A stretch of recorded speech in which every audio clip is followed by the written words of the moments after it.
Welcome folks! In this video we're going to be taking you on a journey to Capitol Reef National Park. We'll start with a beautiful drive along the way where we'll see some amazing scenery. Then we'll stay at Fruta Campground where we get to hang out with some deer. After that we'll take a stunning scenic drive through the park. And finally we'll go hiking in Capitol Gorge and Goosenecks Point. We start out at Valley of the Gods, then overnight in Blanding, Utah, and finally take the beautiful drive up the 95 and 24 to Fruta Campground in Capitol Reef National Park. Grab your stuff and let's get going. We left Valley of the Gods and headed north on US 163, which was designated Trail of the Ancients back in 1970. As you continue through Bluff and take the 191 north, you pass through some beautiful canyons. The town of Blanding, Utah is just about 50 miles or so north, and that's where we're going to spend the night. We had reservations at the Blanding RV Park. This is a no-frills place, but offers full hookups and is not pricey. This was just fine for us, as we needed to dump our tanks, do laundry, and take some nice long showers. We had a bit of a challenge finding our spot at first. The sites are not well marked, and there was a little mix-up regarding the spot we had reserved, but we eventually figured it all out and everything was smooth sailing from thereafter. Blanding RV Park is by no means a destination resort, but for our overnight needs it was just perfect. We refilled our propane in Blanding as well, and the guys there recommended the Yaks Cafe for breakfast. The food was great and the portions large. We recommend it. Afterwards, we hooked up and headed out. But first, we stopped at a car wash we had noticed the day before and sprayed down the trailer. The end unit was big enough for our trailer and we were able to spray off some of that Valley of the Gods dust from the windstorm of the prior episode. We then backtracked a few miles and took the 95 northwest towards our destination of Capitol Reef National Park, a picturesque 164-mile drive. This highway is also known as the Bicentennial Highway, as it was completed in 1976. Make sure to have a full tank of gas before you embark on this beautiful drive. The road cuts through the mountains like a giant knife and takes you by Natural Bridges National Monument, which boasts enormous bridges carved by the Colorado River over millions of years.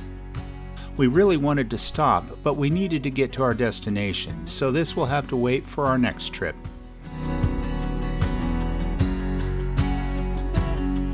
The drive afforded us a few places to stop along the way and put the drone up. The scenery is simply breathtaking. White Canyon Creek has cut through the sandstone here, making a very interesting canyon.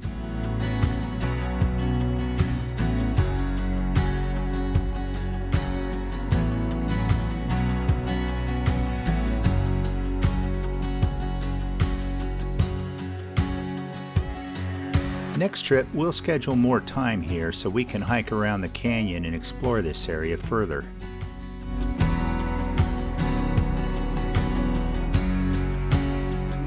There's so much to see and do on this drive, you could easily spend the whole day exploring. From hiking to sightseeing, there's something for everyone.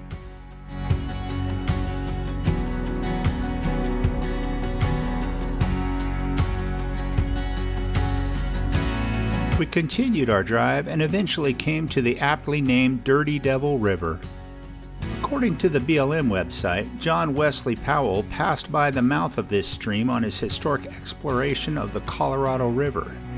When someone asked whether it was a trout stream, a boatman shouted back, "No, she's a dirty devil," and the river has been known by that name ever since.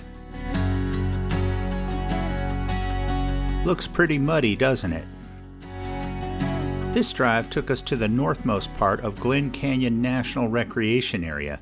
If you recall, we were just down at the southern portion of this during parts 2 and 3 of this series.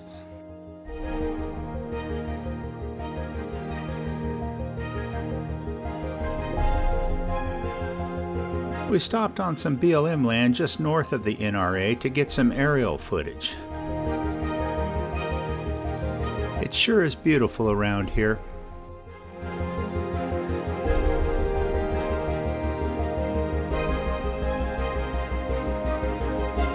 Nice day for a ride, isn't it?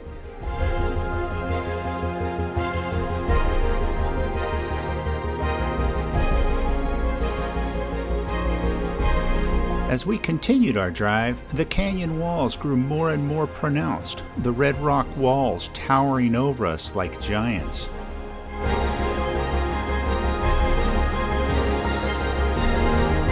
It wasn't long before we entered the east side of Capitol Reef National Park. Anticipation of seeing our campsite was growing. We had booked a campsite in Fruta Campground back in March of 21, but unfortunately a big storm came in and made that impossible. So this was our makeup trip. As we pulled in, we could see the visitor center was pretty full. Capitol Reef is probably the least popular of the big 5 national parks in Utah, which is just fine by us as we tend to avoid crowds when possible. We were booked into Site 58 in C Loop, which is past the A and B loops. To my eyes, it looked like the spots might have been a bit larger in this loop. The campgrounds are located amidst fruit orchards, but of course this was too early and the trees didn't even have leaves yet.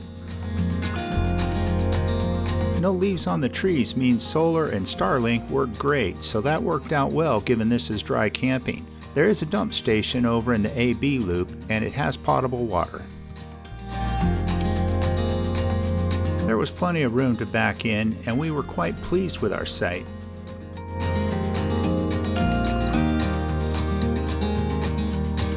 Looking around the campground, we couldn't be happier, and the weather was looking like it was going to be perfect for our stay.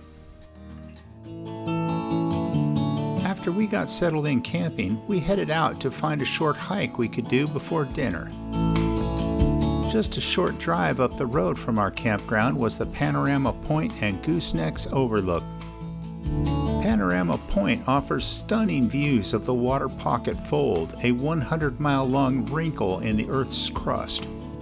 The trail up to the viewing area is short and super easy, and there are a few benches you can sit on just to enjoy the views. Note, however, there are no facilities here. There are, of course, areas you can explore that are more challenging, but this is completely optional.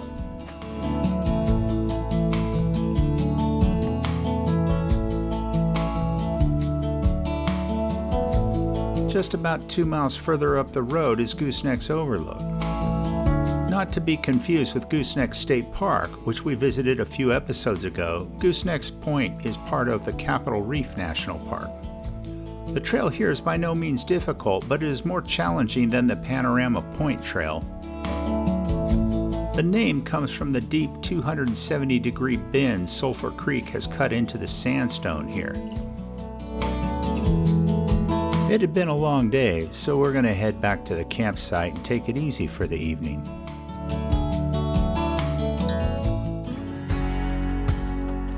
The next day, we were planning to hike a little further, so we started with a hearty breakfast. We found a decent grocery store back in Blanding, and we took full advantage of it. We then headed out to Capitol Gorge, which is at the end of the Capitol Reef Scenic Drive. The Scenic Drive is worth doing all by itself. It winds through some really pretty geography. This 8-mile paved road dead ends into the Capitol Gorge Road, which provides access to a trailhead for Capitol Gorge Trail. This is also how you can access the Grand Wash from the southwest side. To the right are some 4-wheel drive roads that provide access to Pleasant Ranch and beyond. They looked interesting, but I think our truck is a bit too large for them. So we kept straight on to the Capitol Gorge Road. It's not paved, but just about any streetcar should be fine. Maybe leave the Ferrari at the campsite. Although not rough, it is rather twisting and narrow in spots. Originally built as a wagon road by settlers back in the late 1800s, they used it to access the town of Nodum and the Fremont River Valley areas. The road was closed to through traffic in 1962 and is now a trail that can be accessed from either side. A bit over 2 miles into this road, you can find a trailhead for Golden Throne, a 7,000-foot mountain lined with distinctive golden cliffs. Apparently, this road is shut down entirely during raining periods, as the entire drive can flood out. I can pretty much guarantee this guy was not having a fun drive. Eventually, you round a corner and you are at the end. There's a very small turnaround there, and parking can be very tight. We got lucky as this truck was leaving right as we pulled in.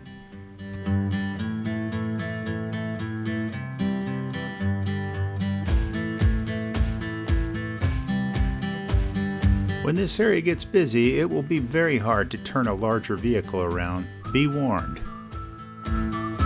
The park asks that you stay on the trails and not damage the surrounding vegetation. These holes in the rocks are caused by typhony weathering and are present in many places along the hike.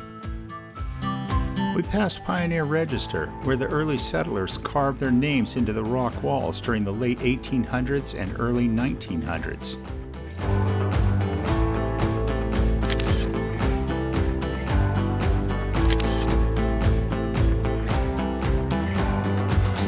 We had our sights set on visiting the Tanks, which is a short spur trail off a main path about 3/4 of a mile in. It's short but rather challenging in parts and has some steep areas.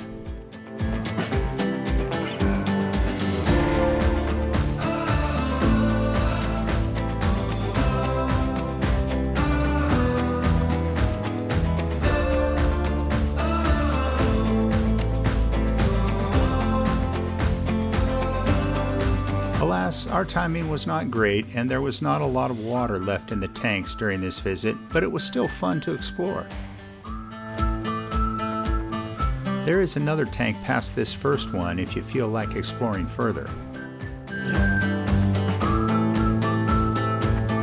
This big rock on the ledge makes passage a bit tricky, but it's manageable.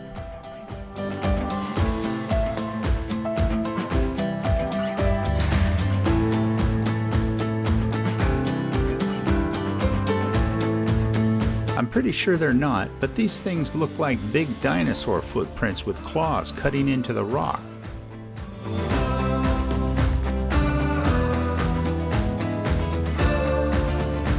The scenery up here is just breathtaking. Eventually, we made our way down and headed back. Here's a good view of that typhony weathering again, aka honeycomb weathering. This is a form of erosion on steroids. We got back to the truck and made our way to camp, our brains exhausted from all the visual stimulation. This is indeed one of the prettiest drives we have been on, and it was well worth the effort. Whether you're a geology buff or just a casual observer, you'll be amazed by the rock formations of Capitol Reef National Park. Having worked up an appetite, we cooked a simple meal of sirloin roast, air-fried potatoes, and Brussels sprouts for dinner. Simple but effective, it really hit the spot after the day's hike.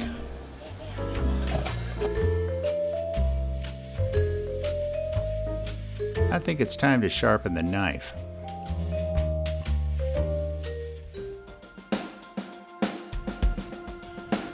The next morning, we decided to take a walk around the campground and visit the famous Gifford House. This was too early in the year for the trees to have leaves, but there was a certain beauty to them nonetheless. The orchards, for the most part, are named after the families that established them.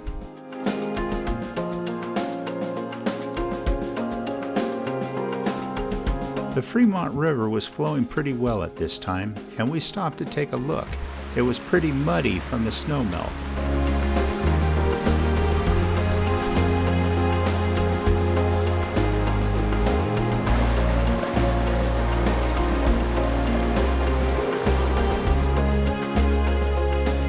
There are some massive trees in this area, a welcome sight during the hot summers, I imagine. There were a lot of robins in the area. They were by far the most common birds we saw.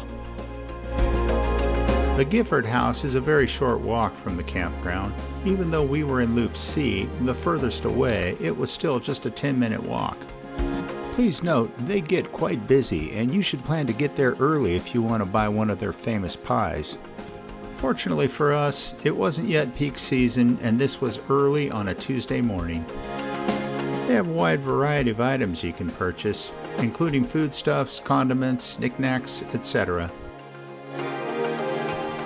The jams are very good, and of course the pies are outstanding. East of the house is an iconic barn. Built back in 1917, it fits the area so well, don't you agree?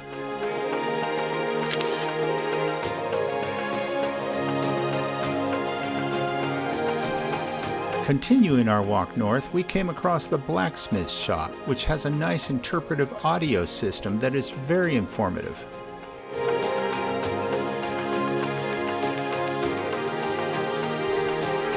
We continued our walk until we arrived at the Visitor Center. It was considerably less crowded this morning. Given there's just one campground in the park and it tends to fill up, the Park Service has suggestions for alternatives. We'll show you our pick a little bit later. Do you think they train their deers to use the crosswalk here?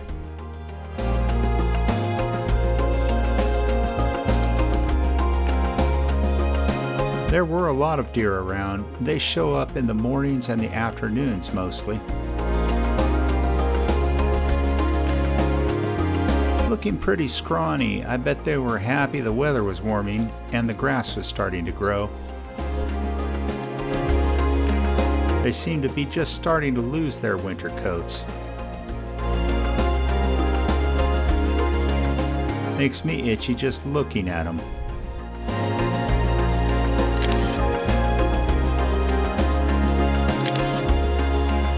There's also a good population of marmots here. We have encountered these in the Sierras before, but they are quite rare there.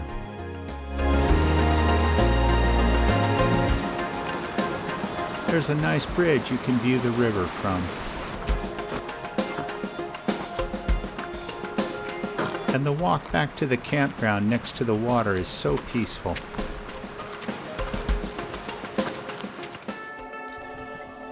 The next morning, we packed up and headed a few miles west to a boondocking spot we had checked out. We are going to cover that in our next episode. If you enjoyed this video, we would appreciate a thumbs up, and for more content like this, be sure to subscribe to our channel.